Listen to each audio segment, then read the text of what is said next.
Hello, everyone. Welcome back to English on the Way, the fun and easy way to learn English. I'm Charles. And I'm Rachel. It's so good to be here with all of you today. We're very excited for this episode. Absolutely, Rachel. Today, we have a really important and special topic for our wonderful listeners. We are going to talk about feelings. Yes, feelings. It's something we all have, right? Like happy, sad, excited. And learning to talk about them in English is a fantastic step in your English journey. It helps you connect with people. It really does. Before we start, a quick friendly reminder to everyone watching or listening. Please share this episode with your friends who are learning English, and subscribe to English on the Way if you haven't already. Yes, and please hit that like button. It helps us a lot, and we love seeing your comments too. Let us know what you think. Okay, Rachel, let's start with why talking about our feelings is so important. Sometimes it can feel a little difficult, right? Yes, it can. But it's so good for us, Charles. When we talk about how we feel, it helps our mental health. It's like letting out a little bit of what's inside. Exactly. It's not good to keep everything inside.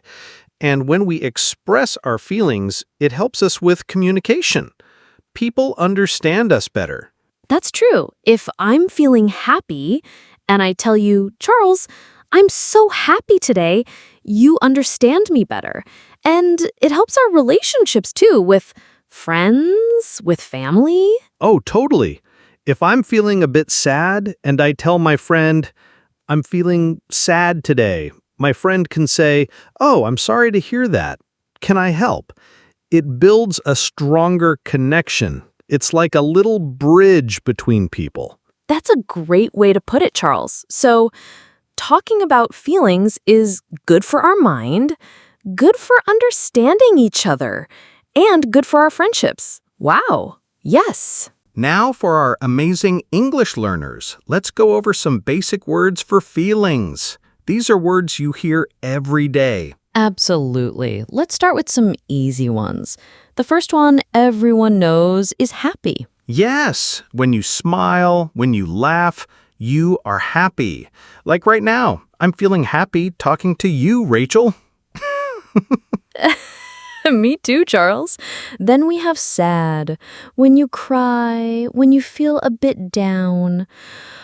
Yeah, like when it rains all day and you wanted to go outside, you might feel a bit sad. Right, and then there's angry, when you feel hot. Maybe you want to shout a little. Like when you miss the bus, you might feel a little angry. Oh, yes, that's a good one. And what about tired? When you want to sleep, I feel tired sometimes after a long day of talking on podcasts. Just kidding, but seriously, after a long day, you feel tired. Good one. And excited, when something good is going to happen. Like before a holiday trip, you feel so excited. Yay! Exactly. And scared? When something makes you feel a bit afraid. Like watching a spooky movie, you might feel scared. Ah! Or when you hear a strange noise at night. And finally, for our basic list, nervous. When you have a big test or you have to speak in front of people. I remember feeling nervous before my first podcast. But now I feel happy. See, practice makes perfect. Now, a very important tip for our listeners, the difference between I feel and I am. Oh, yes. This is very useful. When we talk about feelings, we often say, I feel happy or I feel sad. That's right. It describes your current state, how you are feeling right now. But you can also say, I am happy or I am sad. Both are correct. Yes. So you can say, I feel tired or I am tired. Both mean the same thing. Don't worry too much about the difference at this stage. Just pick one and use it. Perfect advice, Rachel. Okay, now let's try some more specific feelings. These words can help you describe how you feel in more detail. Ooh, I like this. First, frustrated. This is when you try to do something, but it's very difficult and it's not working. Yes, like when you try to put together some furniture and the instructions are unclear. You might feel very frustrated. Exactly. And overwhelmed. This is when you have too much to do, too many things on your mind, and you feel like you can't manage it all. Oh, that's a common one for students, right? Too much homework, too many tests. You might feel overwhelmed. Too much. Exactly. And anxious. This is similar to nervous, but maybe a bit stronger. It's when you worry a lot about something, maybe something that hasn't happened yet. Like before a very important job interview, you might feel very anxious about it. Your stomach might feel a bit funny. Yes, and proud. This is a good feeling. When you do something well, or someone you love does something well, you feel proud. Like when you finish a big project, you feel so proud of your work. Yay, I did it! Or when your child learns to ride a bike, you feel so proud. Oh, that's a lovely feeling. And lonely. This is when you feel alone, even if there are people around you. You just wish you had someone to talk to. Yes, sometimes we all feel a little lonely. It's okay to feel that way, absolutely. Then we have confident. This is when you believe in yourself and your abilities. You feel strong and ready, like when you know the answer in class and you feel confident to raise your hand. Yes. And finally for this section, disappointed. This is when something you hoped for doesn't happen and you feel a bit sad because of it. Oh, like when your favorite team loses the game. You feel very disappointed. Yes, that's a good example.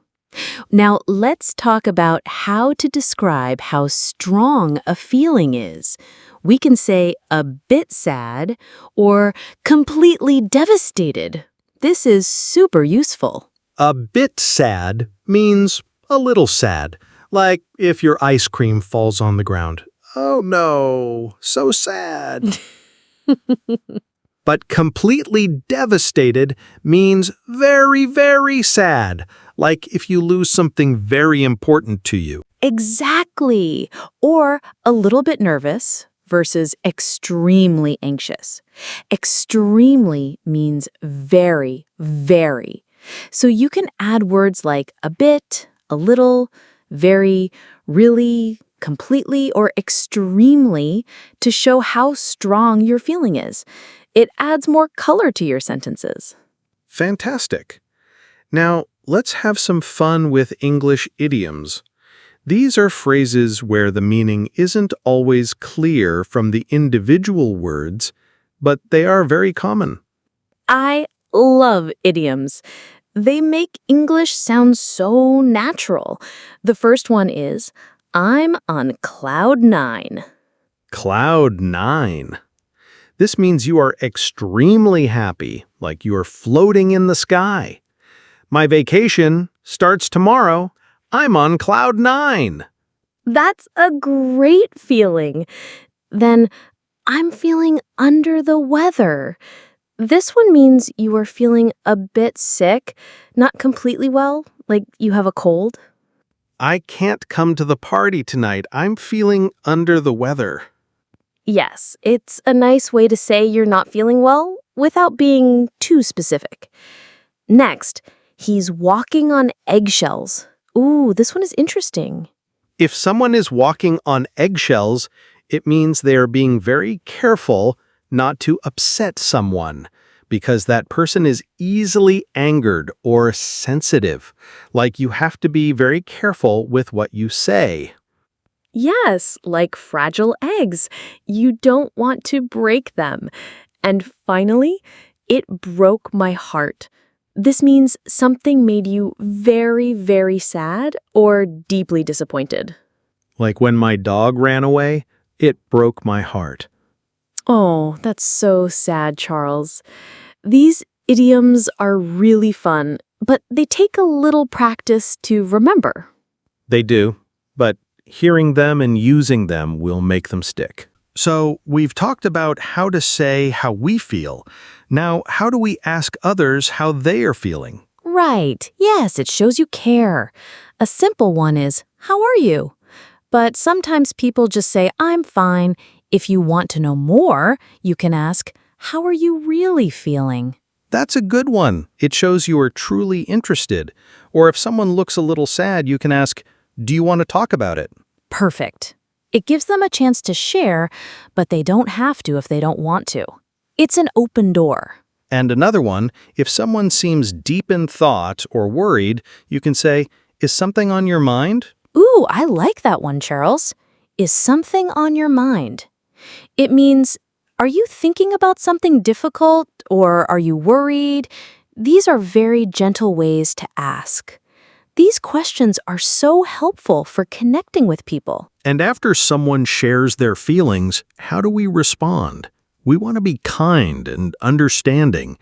We call this empathy. Yes, empathy means understanding and sharing the feelings of another person.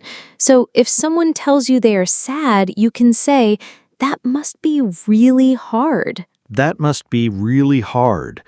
It shows you understand that their situation is difficult, or I understand how you feel. Yes, it means you can relate, even if you haven't been in the exact same situation. Another good one is, I'm here for you. I'm here for you. This is so powerful.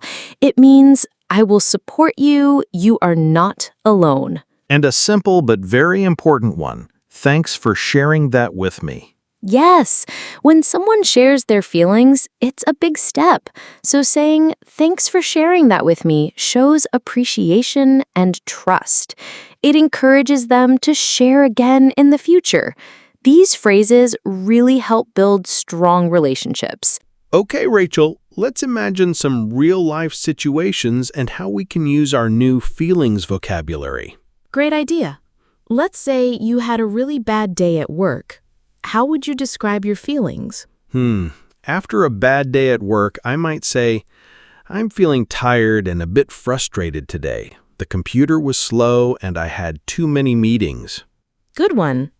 Or, I'm feeling a bit overwhelmed after all that work today. Perfect. Now, what about describing excitement before a trip or a big event? Oh, that's easy. I'm so excited for my vacation next week. I can't wait. Or, I'm on cloud 9 about the concert tomorrow. Love it.